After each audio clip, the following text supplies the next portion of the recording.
Darko juga terlihat apakah guling mereka kembali sementara Wiza dan juga ternyata Wiza harus mendapatkan serang ombak.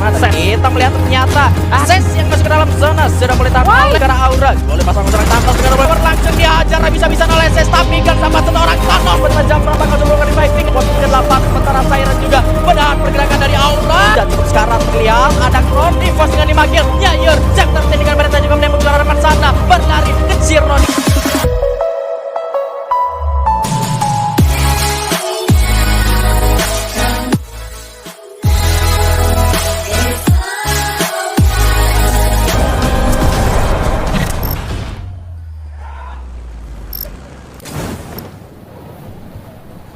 Oke guys, ini dia pertandingan untuk ronde kedua di Kalahari juga pesawat melintas dari Santa Catarina menuju The Maze tentunya kali ini, Bigan.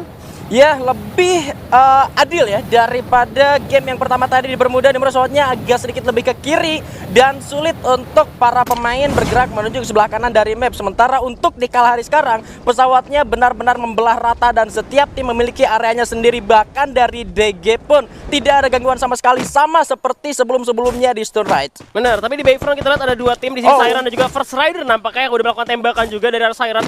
Dan gua kayak melihat dari First Rider cukup pintar untuk menebak di ronde pertama. Mereka langsung ngamanin di arah factory aja. Dan ternyata memang zona ke arah sana. Itu membuat mereka benar-benar dapat posisi yang enak banget karena ada di high ground ya. Dan kayak ngebiarin tim-tim di luar yang memang nunggu sampai zona terakhir dan akhirnya pada perang semua. First Rider malah diuntungkan dengan hal itu. Yes, tapi beda cerita sekarang di Kalahari. Justru malah di tempat pertama mereka turun. Di sana sudah mendapatkan gangguan dari teman-teman Siren Esports, yang mana dari Siren sendiri untuk di game pertama itu mendapatkan hasil yang tidak buruk juga. Masih cukup baik untuk awal-awal pertandingan. Bener, tapi gue ngeliat kebiasaan juga untuk di hari ini sama halnya seperti di play-ins ya. Mereka kalau misalkan ngelihat musuh gitu ya, atau tim lain masih cabut dulu untuk ngambil resource lagi. Dan kita juga ngeliat ada MVP di sana, FR Darkol dengan seperti biasa ya. Ini wajah yang kita gak asing banget karena sering banget menjadi MVP, Bigan. Yes, dengan 5 poin eliminasi dan mengumpulkan 3.427 damage satu game saja. Ini artinya kita sudah tahu dari seorang Darkol sendiri itu sudah sangat profesional sekali dengan penggunaan double snipernya ya.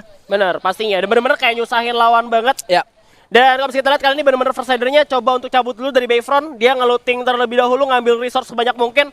Yang pastinya untuk menuju ke arah mid game sama late team kayak tadi gue takutnya. Dan juga memang zona-zona ketiga tadi 4 bahkan masih 11 tim. Betul. Kayak masih banyak banget. Dan itu kayak apa ya, jadinya itu zona yang bakal kayak ini aja, menyusutkan kayak tim-tim yang bakal main nanti. Jadi kayak tergantung daripada zonanya. Jadi zona menentukan hasilnya nanti. Betul.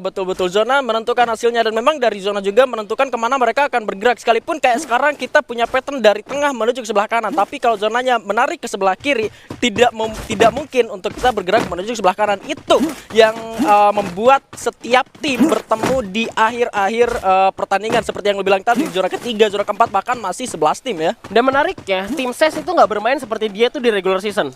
Dia masuk zona duluan loh. Dia nggak pakai metanya yang main di luar zona. Padahal kalau misalkan sampai dia pakai hal itu kayak sesuatu keuntungan untuk tim SES sendiri. Karena kayak dia yang udah ngeliat zonanya, ya nggak perlu, dia kayak nggak peduli zonanya bakal ke arah mana. Karena mereka bakal main di luar zona. Tapi kalau misalnya kita lihat tadi, SES-nya udah masuk zona duluan. Sudah masuk zona duluan dan kemungkinan ini salah satu pressure ataupun memang bahkan kalau misalkan mereka harus tumbang di pos keempat juga, itu hitungan tersusun.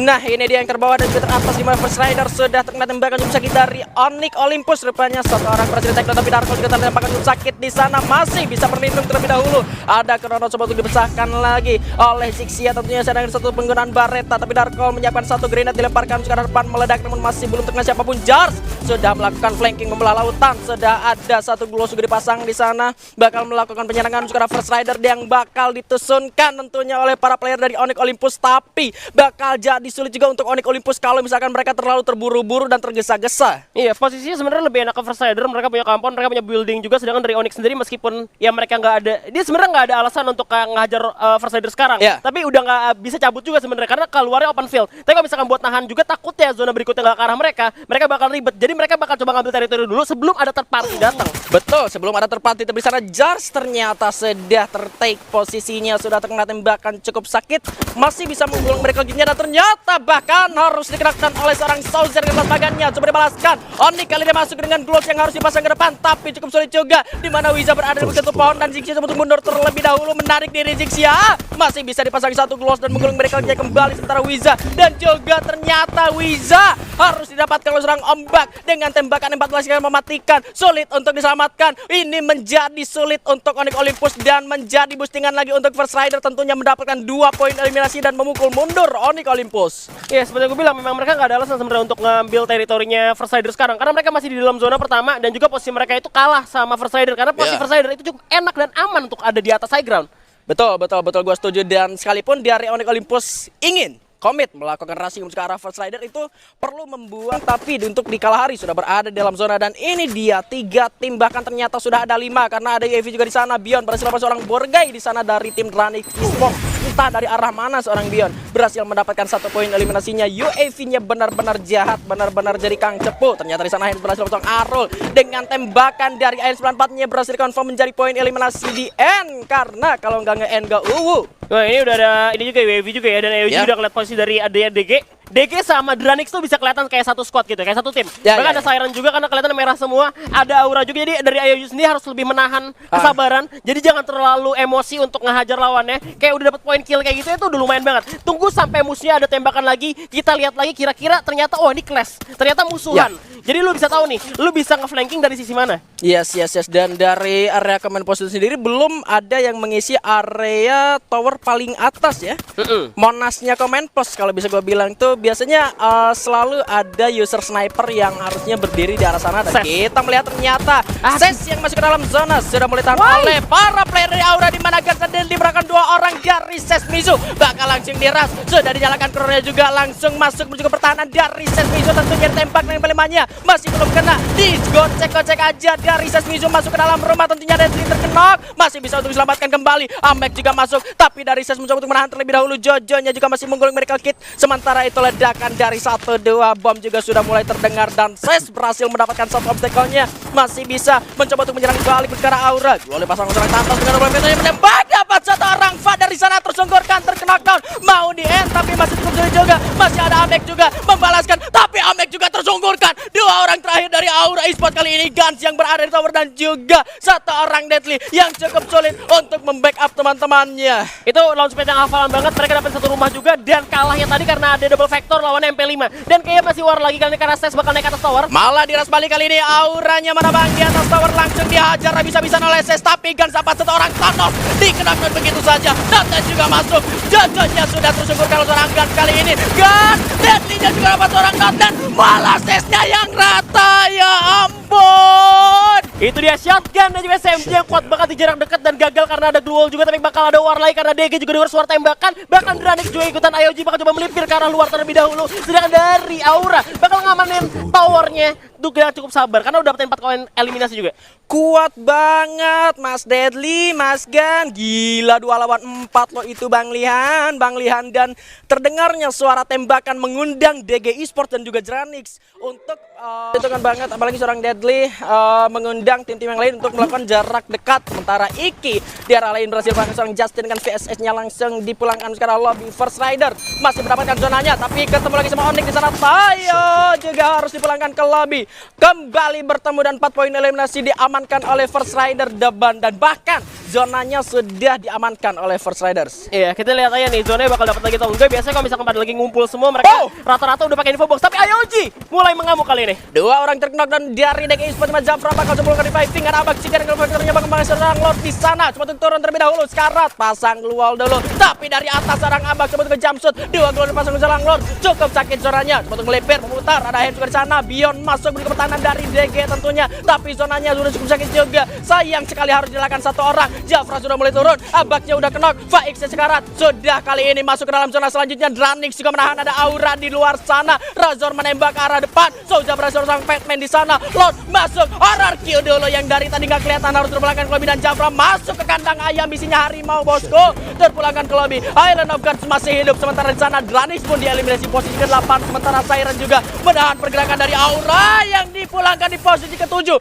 Tapi 3 player Siren harus terkena knockdown juga di sana rupanya. Ini kita lihat juga kalau misalnya posisi dari Alaska harus tumbang juga harus tusun karena mereka harus dikejar oleh zona. Dan menarik adalah EVOS dan juga pastinya First Rider udah ada di zona duluan. Tinggal 4 tim tersisa di zona kelima kali ini, di mana Siren bakal coba ketemu sama RBR terlebih dahulu. RBR megang high groundnya, dia dapat juga di tower, tapi ternyata sejajar sama high ground dimiliki sama EVOS. Gua rasa untuk kedua tim ini antara mereka clash atau mereka bakal tumbang dan jadi makanan EVOS doang. Yes, sekalipun RBR dapat satu obstacle tapi udah nggak masuk di dalam zona. Malah yang ada di zona ternyata First Rider juga EVOS, yang mana ternyata Joker di sana harus sudah tersegurkan. Masih bisakah untuk diselamatkan karena masih ada glow dan juga satu pohon di sana. Cukup sulit sepertinya. Sementara itu dari RBR bakal menahan pergerakan dari Siren. Tentunya di sana sudah mulai terlihat juga Souza cukup sekarat, terlihat ada Chrono, ya ampun, terkena dan juga pada akhirnya langsung bakal di end. Di end ke rupanya kali ini RBR dapat 3 poin eliminasi. Beliau juga ada para player Siren, yang mana kali ini Justin terdapat serang street yang masuk menuju ke late game juga. EVOS dengan 5 kill, Nyayur, Chapter dengan mereka juga menembak juara depan sana, berlari, Devitonya kenok, ada yang terlihat di sana sudah mulai di-spray juga. Mr. Home dengan pelontar di sana cukup berbahaya juga, harus berhati-hati. Lampu kuning buat EVOS, hati-hati. Siro di sana dengan pelontar berhasil mendapatkan 3 player dari EVOS. Baru gua bilang hati-hati, masih ada Ancang Regi di sana. Mr. 05 yang mencoba untuk menyelamatkan para player dari EVOS Esports tentunya. Ini ada yang lagi nonton ya, First Rider cuma nontonin doang war yang lagi terjadi di luar. Siren, RBR, EVOS, bahkan ada Mr. Home dengan pelontarnya cukup baik banget. Itu benar-benar bagus banget karena 3 orang langsung tumbang. Tapi ternyata First Rider bakal ketemu juga sama tim EVOS. Kali Siren bakal tumbang juga oleh tim RBR. Masih maju lagi. 3 tim tersisa, First Rider 8 poin eliminasi. Darkon Scarlet ombaknya cukup percaya diri tapi gagal ditumbangkan di posisi ketiga. RBR sisa 1. Akankah ini harinya untuk EVOS? Zero-nya coba untuk melawan 2 lawan 1, tapi Zero tidak mampu lagi melawan. Kita sudah berdarah-darah, kita sudah berjuang mati-matian, kita layak memenangkan ini. Kita adalah pejuang, bukan sekedar beruntung. Yes, dan booyah untuk EVOS Esports kalah hari. Seru banget, bener-bener kayak